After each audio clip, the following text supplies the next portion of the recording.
આપણે બધા ઈચ્છીએ છીએ કે આપણા બાળકો સારા બને, સંસ્કારી બને, સફળ થાય અને આપણે એમના ભવિષ્ય માટે, એમના શિક્ષણ માટે કેટલું બધું આયોજન કરતા હોઈએ છીએ. પણ શું ક્યારેય એવું વિચાર્યું છે કે આ બધાનો પાયો ક્યાં નંખાય છે?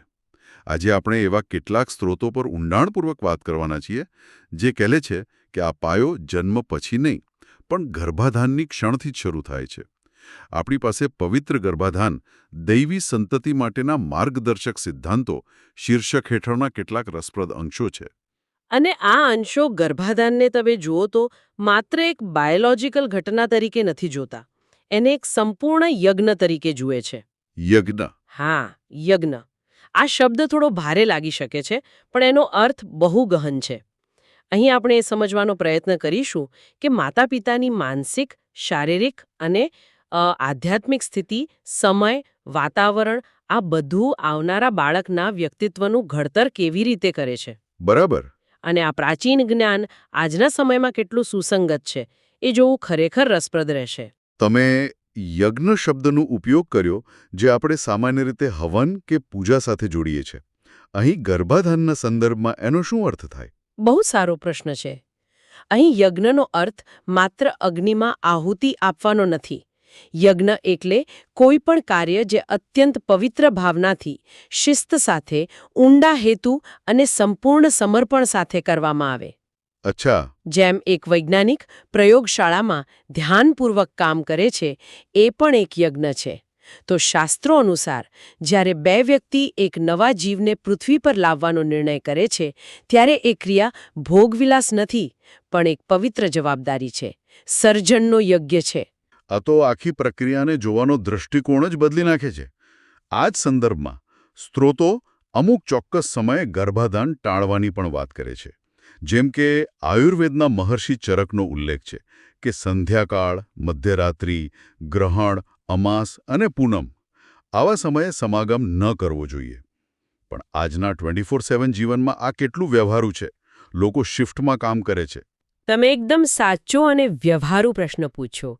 જુઓ, આ નિયમોનો હેતુ કોઈને ડરાવવાનો કે બંધનમાં બાંધવાનો નથી, પણ પ્રકૃતિની લય સાથે તાલમેલ સાધવાનો છે. કેવી રીતે? ચાલો સમજીએ. સંધ્યાકાળ એટલે દિવસ અને રાત્રિના મિલનનો સમય. આ એક પરિવર્તનનો, થોડો અસ્થિરતાનો સમય છે. પ્રકૃતિમાં પણ એ સમયે એક શાંતિ છવાય છે. પક્ષીઓ માળામાં પાછા ફરે છે. આ સમય ધ્યાન અને આત્મચિંતન માટે શ્રેષ્ઠ ગણાય છે. તો એવી માન્યતા છે કે આવા અસ્થિર સમયે કરેલું સર્જન બાળકના મનમાં પણ ચંચળતા લાવી શકે છે. અને અમાસ અને પૂનમનું શું? મને એ નથી સમજાતું કે ચંદ્રની કળાની અસર ગર્ભધારણ પર કેવી રીતે થઈ શકે. આ થોડું અંધવિશ્વાસ જેવું નથી લાગતું? આ સવાલ ઘણાના મનમાં આવે, પણ આપણા પૂર્વજો પ્રકૃતિ સાથે ખૂબ ઊંડાણથી જોડાયેલા હતા.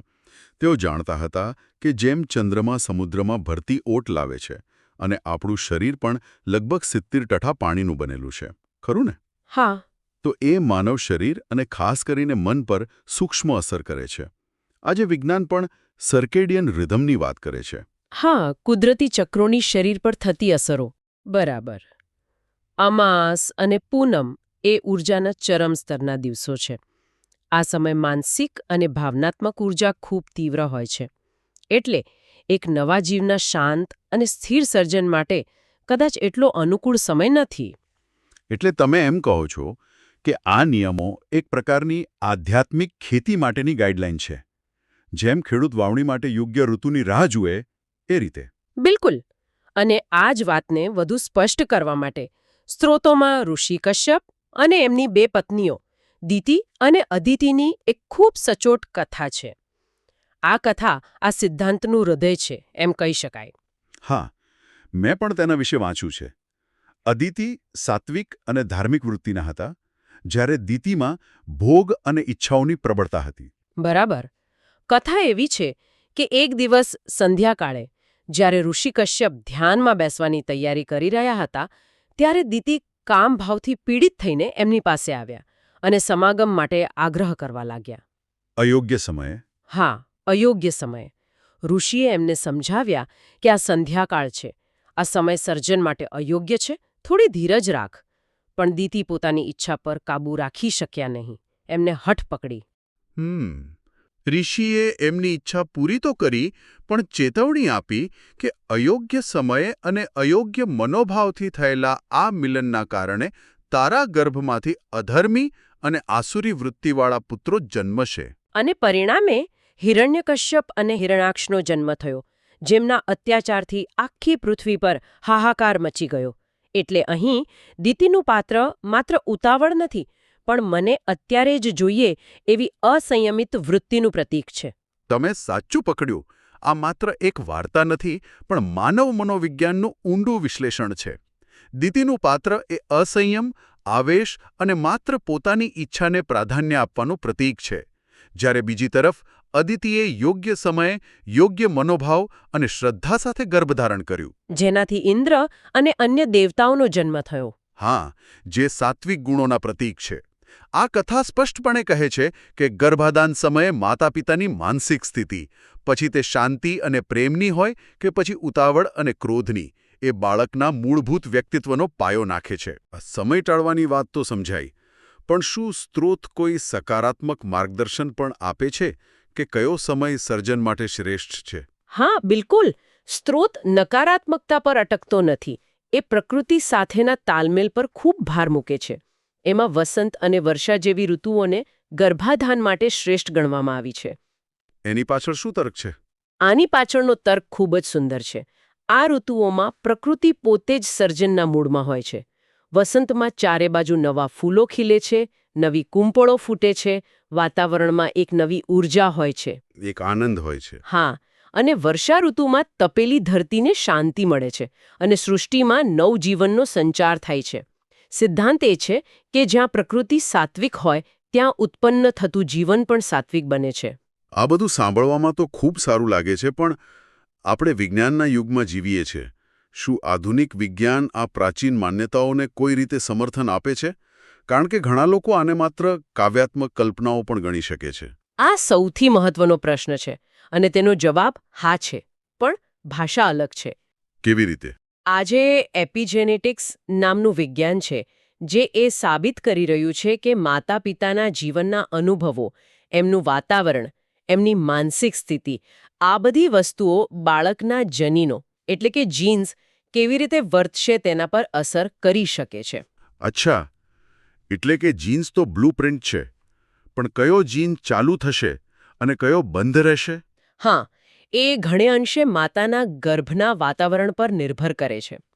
એટલે કે જો ગર્ભાવસ્થા દરમિયાન માતા સતત તણાવમાં રહે તો તેની અસર બાળકના સ્વાસ્થ્ય પર પડી શકે છે, એવું? બરાબર.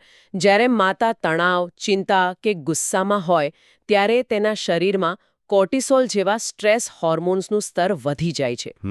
આ હોર્મોન્સ ગર્ભનાળ દ્વારા બાળકના શરીરમાં પહોંચે છે અને તેના મગજના વિકાસ અને સ્વભાવ પર લાંબા ગાળાની નકારાત્મક અસર કરી શકે છે. હવે આને આપણા સ્ત્રોત સાથે જોડીએ. હા. જેને આજે આપણે સ્ટ્રેસ, ડિપ્રેશન કહીએ છીએ, તેને શાસ્ત્રોએ હજારો વર્ષો પહેલા રજસ અને તમસ ગુણો તરીકે વર્ણવ્યા હતા. આ જોડાણ ખરેખર અદ્ભુત છે. હા, આનો અર્થ એ છે કે હજારો વર્ષો પહેલા જે શાસ્ત્રોએ કહ્યું હતું તે આજે વિજ્ઞાન બીજી ભાષામાં કહી રહ્યું છે. તમારું માનસિક વાતાવરણ તમારા બાળકનું જૈવિક વાતાવરણ બને છે. વાહ!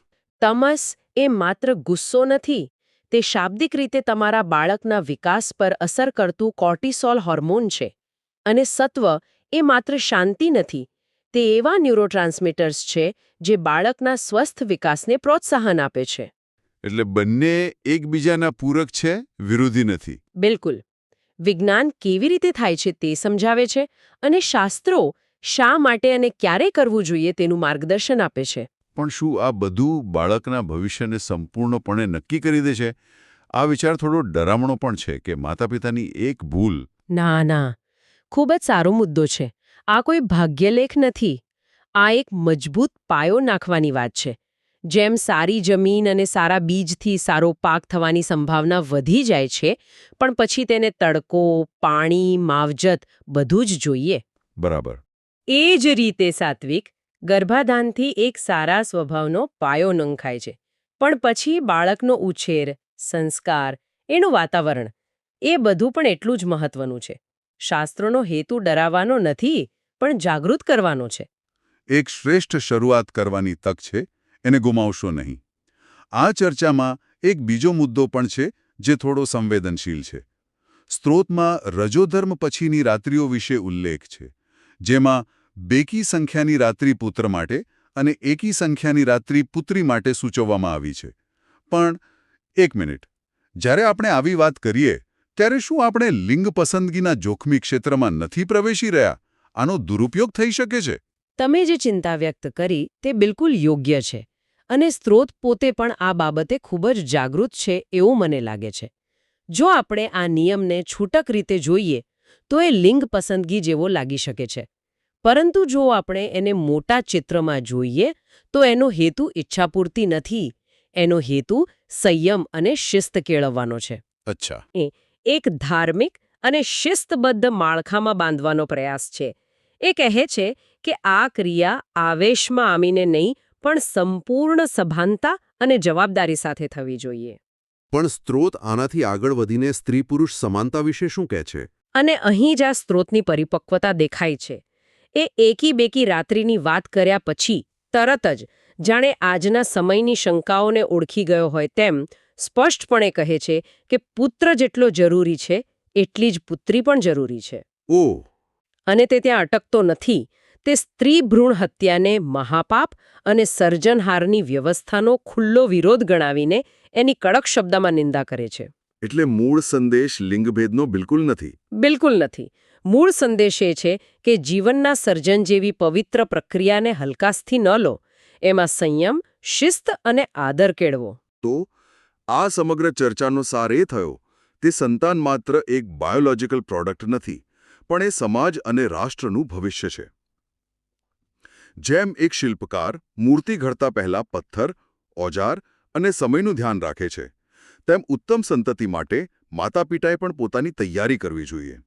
તમે સાચું કહ્યું. આ વિચાર થોડો ડરાવનો પણ લાગી શકે છે કે આપણા એક ક્ષણના આવેશની અસર આવનારી પેઢી પર થઈ શકે છે.